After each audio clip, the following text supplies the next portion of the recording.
Hello, everybody. It's Saturday, April the 25th, 2026, the last Saturday in April. And this might be the week when finally the AI business grew up. That at least is according to Keith Teare, the publisher of That Was the Week newsletter. His editorial this week is entitled, very tersely, Adulting. Keith, is this the week that Sam and Dario and everybody else finally grew up and became mensches? Well, for anyone paying attention, it was a dramatically high energy week from both Anthropic and OpenAI in very different ways. OpenAI went on a PR binge that kicked off with Greg Brockman, who is the co-founder, and Sam Altman together being interviewed. Brockman, it turns out, is an extremely good, clear-thinking representative for OpenAI. And just to be clear, this was on the Core Memory podcast. Not as good as ours, of course, although we didn't get Sam or Dario or Brockman on our show. Exactly, not as good as ours. But actually, Brockman, that was his first of probably 5 appearances during the week on various podcasts. This was the longest and most in-depth. And the two of them interacted a lot. And you really got an insight into a company that's really thinking things through, being quite deliberate, very long-term thinking, with no tendency to feed any of the memes that they're arrogant or self-obsessed. It was very good for them. I mean, does that suggest, Keith? I don't want to pee on your parade, so to speak, but that they're getting a lot of grief from their investors. I know there have been rumors that the investors don't think that the valuation now is justified. Are they getting a lot of pushback from people saying you've got to grow up, you've got to be responsible? Investors don't tend to do that. They more lean in to become part of strategy. It has the same effect. That is to say, an increase of energy in areas of weakness. I think good investors do that. And there's a good investors, so I'm sure there is some of that happening. Yeah, I mean, they got the top investors in the world. So what is Altman and Brockman? What are they saying that's reflected of the fact that they're now, you claim at least this week, they finally reached adult status? It's taken a while, but they're there. They're saying a lot. They launched 2 products. One is Imaging 2.0. The other is ChatGPT 5.5. Both are not just good. I mean, they're outstanding. And you want to be using them because they're the best at what they do. They also changed their codex. When you say you want to be using them, who's the you? Is this programmers? Is this you and I? Oh, you and I as well. These things are not just for coding. They're just. But every week, somebody, it's we've talked about this before. It's like wacky races. Every week, there's a new leader. So next week, probably Anthropic will come up with something equivalent. Well, I think you have to use it to appreciate the qualitative change. Whether someone's a leader or not, I honestly don't really care. I do care how good the output is, and how fast it is, and how cheap it is. So they achieved a few things. They're using less tokens for much better output. Therefore, it's more scalable. That means the free version is quite functional. They've changed Codex from a programmer's app into the central app. And the center of gravity has now moved from the model to the user interface, which is a huge move. And Codex now should be everyone's starting point. You shouldn't be using ChatGPT, the app, anymore for any purpose. You should be using Codex. It's a better interface, doing more things, and it has access to all the models. So they've shifted their company to the next stage qualitatively. It really is real. You said that the free model now is functional. That might make some investors a little nervous. How are they going to make money if the free model is functional? Well, it's called freemium. It's the proven model of the internet is you've got to get people using it for free, and the heaviest users will pay for more access or improve quality, and that seems to be working for them.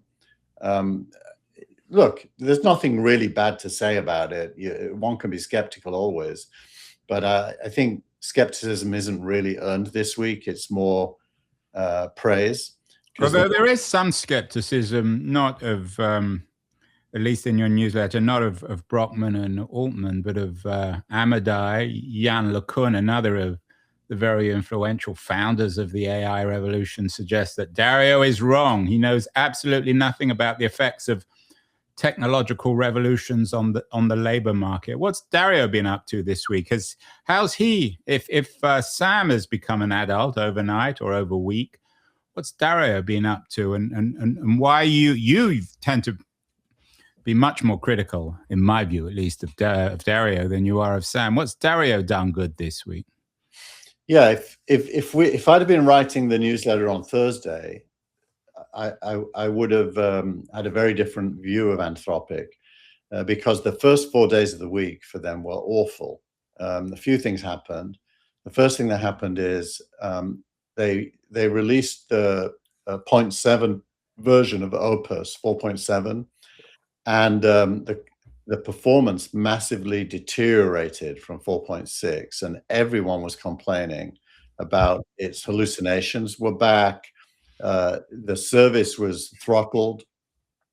You got timeouts, so basically their infrastructure was creaking, if you will, with the usage, and it was a pretty bad week. Everything was going. As we've said this before, is your fellow Yorkshireman Harold Wilson famously said, "A week's a long time in politics, and it's certainly a long time in tech."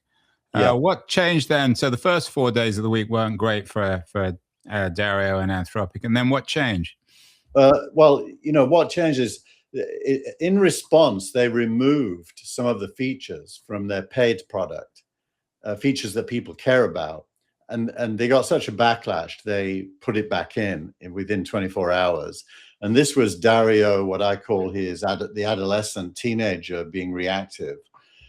But yesterday it was announced that Google is going to invest up to $40 billion for infrastructure, and that Amazon is also going to invest in an initial $5 billion. Google's initial is 10. So 15 billion coming in initially from a gross of over 50 billion to spend on infrastructure, which they have to do because their service can't scale without it. So when you say infrastructure, Keith, not everyone is as familiar with these terms and what they mean. Does that require them to build data centers? Where does the money in infrastructure, where does it go? Well, they don't have to buy them. They can lease them. OpenAI don't own data centers. They lease them, and they charge them out at a profit margin above what they pay for the lease. Anthropic can do the same. And Google, as the supplier of TPUs, which is the NVIDIA competitor chip, has data centers with TPUs in. And so Anthropic most likely is going to spend a lot of money on both Amazon and Google leasing data center capacity using the chips that both of those companies manufacture in competition with NVIDIA. So it feels as if Anthropic, this is probably a bad decision long term. For who? For Anthropic or for Google and Amazon? It's great for Google and Amazon. For Anthropic, they're making a bet. They don't need to be a NVIDIA customer. So we're seeing two worlds, two separate axes emerging, the NVIDIA OpenAI axis and the Google, Amazon, Anthropic axis. Is that fair? It's directionally fair, although there is a huge overlap. I mean, all the companies use everything, so it isn't binary, it isn't strict, but directionally, yes, what you said is correct. Keith, it's been a good week for Wall Street, unusually good week, especially given what's happening in the Middle East. Some people are still scratching their heads. Is this deal between Anthropic and Google and Amazon, is it another example, or could it be used as an example of this circular economy where nothing's really being produced? Amazon and Google are pouring money into Anthropic, who simply really, in the end, just give the money back to Google and Amazon in their data centers? That would be both wrong and crude. Have I ever been wrong or crude, Keith? Let's not go there. But back to the question. And for people just listening, you have to look at Keith's face to understand that what he was thinking was, I'm always wrong and crude. But go on. So the money here, and I talk about all the money, is coming from customers paying for services. Google is certainly fronting upfront costs, but how Google gets paid back isn't with its own money. It gets paid back from customers using Anthropic and paying for it. So it isn't a circular economy, although there are bilateral deals between buyers and sellers. To use a Keith Tier euphemism, bilateral deals as opposed to circular. Yeah, they're not circular because the same money isn't coming back. It just isn't. There's no evidence that that's happening. Google doesn't give you money. In fact, there is no money coming from Google. There is probably an agreement for $10 billion. Right, so when Google says they're investing 10, 20, 40 billion, whatever it is, that's not cash, that's services, that's data centers, that's infrastructure. It's in kind, but it gets paid for in equity.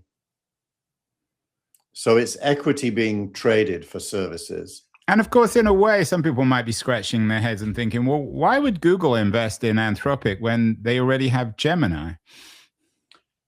Because Google is a multi-headed hydra. All hydras are multi-headed, Keith, I think.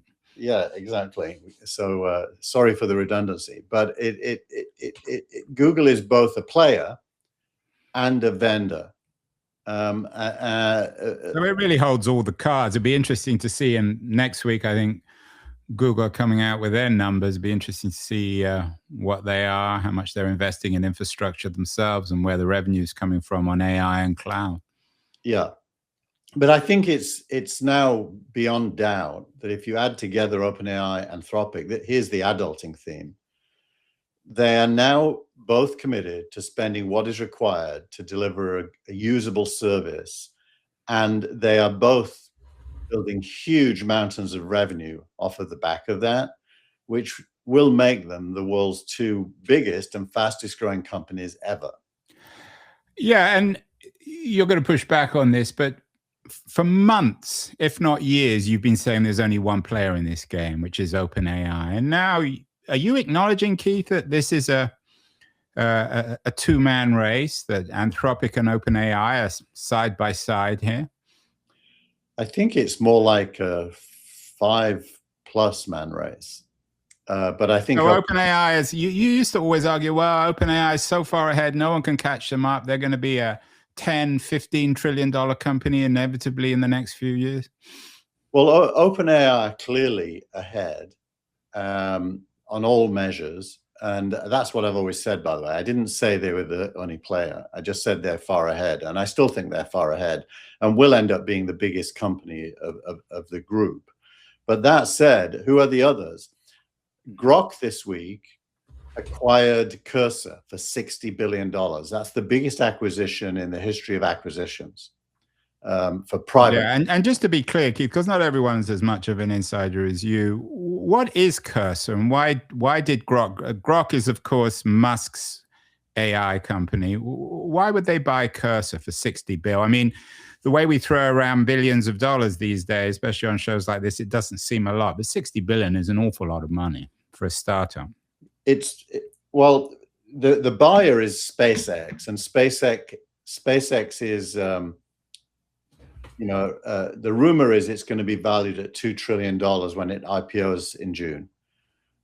So you've got to think of 60 billion as a percentage of 2 trillion, and it ends up being a stock deal. So there's no cash involved. So again, some people might say, well, you scratch my back, I'll scratch yours. And they're paying 30 times revenue. Cursor's revenue is 2 billion. So they're paying. What is Cursor? Cursor is the equivalent of Codex. It's the user interface that people use to use underlying AIs. And its history is specializing in coding. But as these user interfaces evolve, they end up being used for everything, not just coding. So if OpenAI has Codex and Grok has Cursor, what does Anthropic have? Anthropic has the Claude app, which is on Windows and Mac. It also this week announced Claude Design, which is a Figma or Canva competitor, which is outstandingly good. Yeah, although I asked my Claude, as you know, I'm a Claude person. I asked it if it could enable me not to use Canva, which is an AI kind of design tool. Yeah. And it said, no, not yet. So it's not an alternative to Canva, although the Canva market, the stock price of Canva crashed after the release of this. Well, so firstly, Claude Design isn't in the Claude app. You've got to go to a URL on Claude's website to use it. It creates brand assets. So the things that designers, highly paid creative designers usually get paid to create for a company. And it does an extremely good job. I used it for SignalRank, really good. You can then export that into either Figma or Canva and have it become your base design for everything else you do in those environments.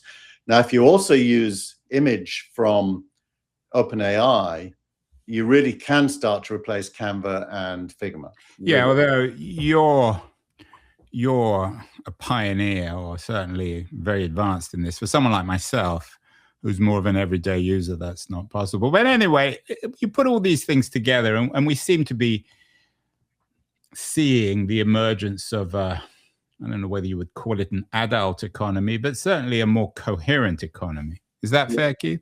I think that's very fair. That's exactly what's happening. I hope Dario can bite his tongue and stay on this trend. What is it about Dario that pisses you off so much? You're not alone, of course. Yann LeCun, as I said earlier, argues that Yann LeCun should keep his mouth shut when it comes to economics and jobs. Is he just an annoying guy to guys like yourself? He gets distracted by ideologically driven narratives that don't serve his business, and that doesn't help him or his business. And he's got to become more disciplined. I'm not against him at all. I'm more giving him advice.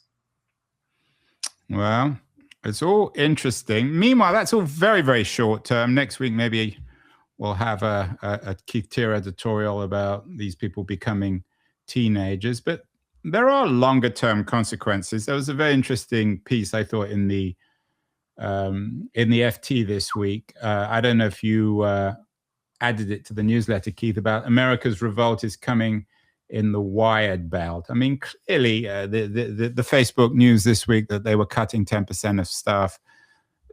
The Wired Belt of people, professionals, people who have jobs in the late industrial or post-industrial economy. I mean, this thing is becoming real, is it? Yeah, but I do think that's more of a consumer backlash against data centers, driven by the belief that electricity prices will go up, which you know, any amount of investigation you do will prove to you that is going to happen. Government has made deals with all the AI companies that they have to be self-sufficient at the level of paying for power, and they're protecting consumers from the burden of that. But the zeitgeist doesn't yet understand that. So there is this consumer backlash. It's fairly populist and it's anti-big tech, and it is coming from working class communities in poorer towns. That's definitely true. So as opposed, what's interesting is that the revolt is coming currently from the Rust Belt against the establishment of data centers. The Wired Belt has yet to revolt, although it seems to be brewing. Well, there's anxiety, particularly amongst engineers, that automation is going to hit white collar jobs and jobs in tech. Every tech firm is having layoffs, everyone. And some of that is unraveling the exuberance of 2021 when money was flowing through the hallways. And some of it is AI. Was it literally flowing through the hallways? Metaphorically, of course. So you couldn't just pick it up. But So some of it is that it's the unraveling. Salesforce lost 10% of its value yesterday in one day. How much was that?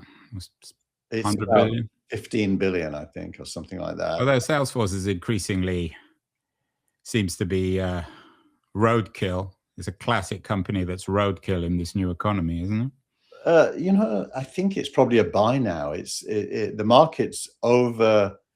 Salesforce this week announced headless Salesforce, which sounds like a weird thing, but headless Salesforce just means you can use Salesforce using APIs.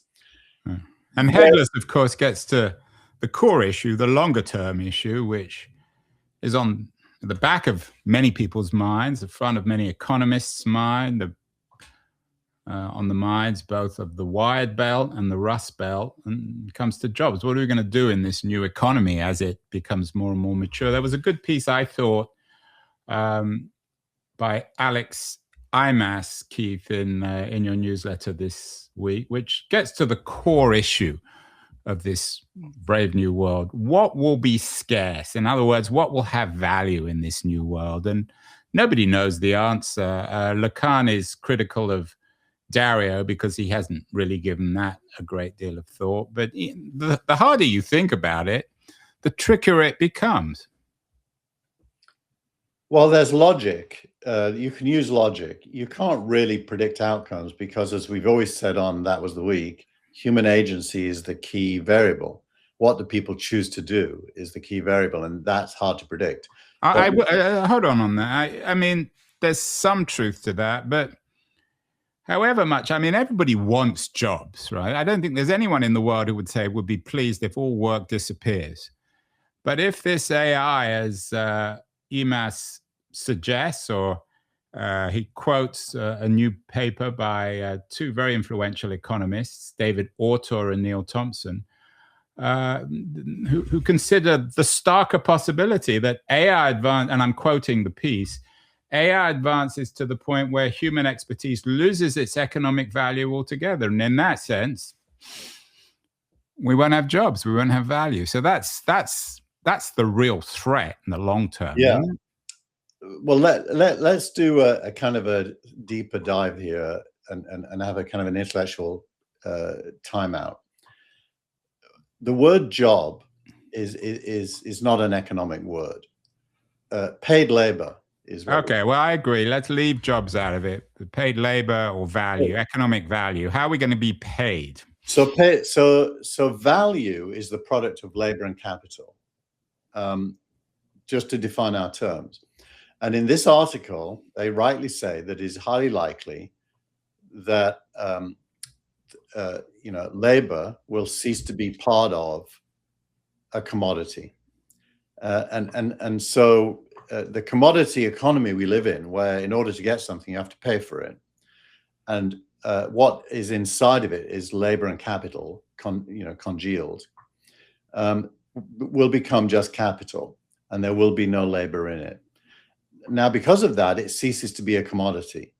It's no longer a commodity. It's a thing, but it's not a commodity in any economic sense. And it's probably priced at zero. It's probably... See, here's what I don't understand. I mean, currently, in the early AI economy, these guys are pricing their products. Why will it ever be priced at zero? There'll still be always some element of labor in it. There's going to be thought. There's going to be some entrepreneur who is selling, who is using AI to create something of value, isn't there? Well, the article you're talking about, what will be scarce, basically says that there will not be labor in it. Now, that is only a logical proposition. In real life, that might never happen, or it might take a very long time. But it's just a logical proposition. And as a logical proposition, in pure economic terms, it actually makes sense. So, the author then says, well, what will be scarce in that world? That's their framing. And what they say will be scarce is reducible down to a single word: creativity, or labor. Yeah, the term they use is human services. They They say from farms, which was obviously the old agricultural economy, to factories, the industrial economy, to ... And they talk about something called the human services industry, everything from arts to education to hospitality, things that machines can't do. Right. And one example is a nurse. I was just I had surgery on Monday. And that's my second visit to a hospital in about a month. And, you can't really replace the human compassion and guidance of a nurse in a health situation with robotics. You can probably do some of the functions with robotics, but you're not going to replace the humanness of it. And there's lots of other examples in this article of humanness, let's call it.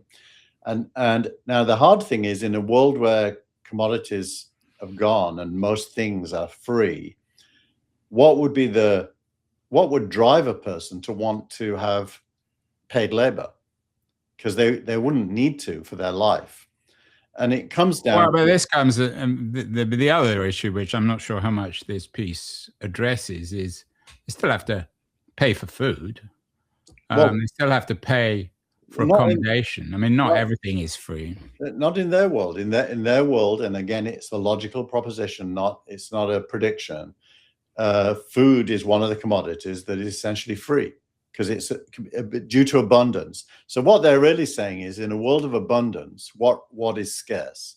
They're not just saying what is scarce in the abstract. They're saying in a world of abundance. When you say they, who are you talking about? The author of the piece, yes. Alex Emas, or the Thompson auteur white paper?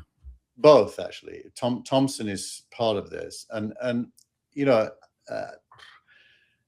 I think if you really understand labor, capital, the commodification of economics in capitalism, and what is changing, you can't help but agree with a lot of what's in this article. Well, but I'm not sure they're on the same page. They're also concerned. They don't see this as some utopia. They're very worried with the implications. Well, that's a subjective thing. Whether, there probably were people worried when the 12-hour day went down to an 8-hour day, that, people will get drunk and be on the streets or something. There's always or on their cell phones. Yeah, there's always the elite always have a dire view of the masses, unless the masses are preoccupied with necessity and spending their money on cigarettes and beer, which is frowned upon, but is better than. So to quote the piece, The Future of Work, if the model is right, the durable jobs of the future won't be about monitoring AI systems or prompt engineering. Those are transitional jobs in the automated sector. The durable jobs will be in the relational sector, where the human element is the product itself. Some already exist and are growing. As you say, nurses, therapists, teachers, boutique fitness instructors, personal chefs, bespoke tailors, craft brewers, live performers, spiritual guides, childcare workers, and many varieties of hospitality and care work. So that's what people should be doing. There was a piece a couple of weeks ago about how nursing now has become the most popular major in university. Certainly, it might be wiser to study nursing than law or engineering or software. Well, human to human, I think, is the broader umbrella there. And, it's kind of interesting if you think about the individual.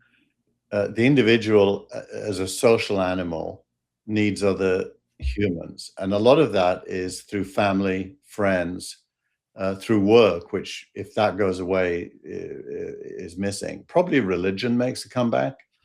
I think it's already making a comeback. But there is the political element here, and you quote Reid Hoffman, one of the few Silicon Valley billionaires who's clearly on the left. He writes in his new Substack, Faith in the Possible, technology's arc obviously borrowed from Martin Luther King, technology's arc bends towards access, but it does not bend on its own. So that bending still requires a third force. It's not going to come just through Anthropic or OpenAI. It's got to come through the government, doesn't it, Keith? Yeah, it's interesting going back to the beginning, the Brockman-Altman interview, they talked about the future in this context. And Altman said, well, there's three possibilities. His favorite possibility was that abundance lifts everyone up to a much higher standard, but it also exacerbates inequality. That was his favorite outcome. He had two other worse outcomes, one of which was apocalyptic. So in other words, the best case scenario is more inequality, according to Sam? He thinks that that will happen. Now, what is missing is what Reid Hoffman brings to the table, which is human agency when faced with abundance as an open question. What should we do with the I don't think the right word is value, but wealth. What should we do with the wealth that's created through automation?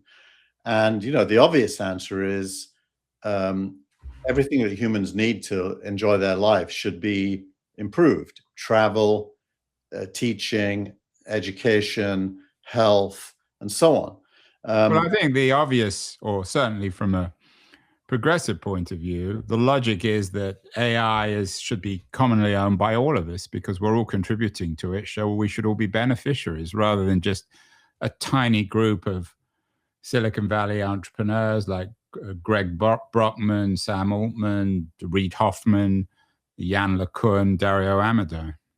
Yeah, that's the thesis in that famous book For Us the Living that Robert Heinlein wrote during the Second World War, actually, where he talked about a heritage bonus, that basically the bonus for being human and living at a time when human history has evolved towards automation and the end of commodities. Is that there's a bonus that all humans get. They called it the heritage check, which came to people every month or every week.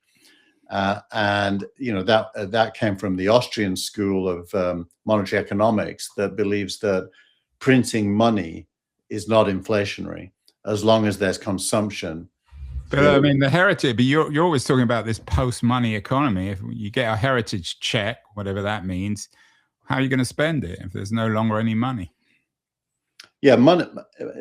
Musk makes this point that money is hard for us symbolically to remove from our minds, but money is just a way of where scarce resources are allocated, and that people with money get more than people without money. Once there is no scarce resources, the function of money is massively reduced. Well, we got the very, very short term. We got the very, very long term. Somewhere in between, we're beginning to friend the machine. My interview of the week is with a Canadian writer, Victoria Hetherington, who has a new book out, The Friend Machine, on the trail of AI companionship. I know, Keith, you looked at the interview and thought that she didn't respond to my questions. What's your sense of our current relationship with machines? Is this the way to end our loneliness? You talked about all this isolation. Well, look, there is a dimension of that. I mean, when I use my AI agent every day, the OpenClaw one, it feels like you're talking to a being because it's doing things for you and coming back with answers. So there is certainly a kind of a presence which is proactive, like you would only be able to have with a sentient being. And so humans are wide open to that relationship. What she talks about is taking that to an extreme where she has examples of people forming sexual relationships with robots that have AIs attached to them and stuff like that. That is a bit, you know, I agree with her. That's the sad version. It's when loneliness isn't resolved through human-to-human connection, but is resolved through human-to-machine connection. I don't think that is a good outcome for the human race. I doubt it's going to be the main outcome for most people. I think more time with other humans is the big win. Well, you and I spent a lot of time together, Keith, and we're human. That was the week that AI, at least according to Keith Teare, the week that AI leaders matured. Some people might say that was not very hard given how immature they've been, but we shall see. This is ongoing. Next week, I'm sure we will talk about some crisis or crash or other opportunity. Keep well, Keith, and we will talk next week. Bye, everyone.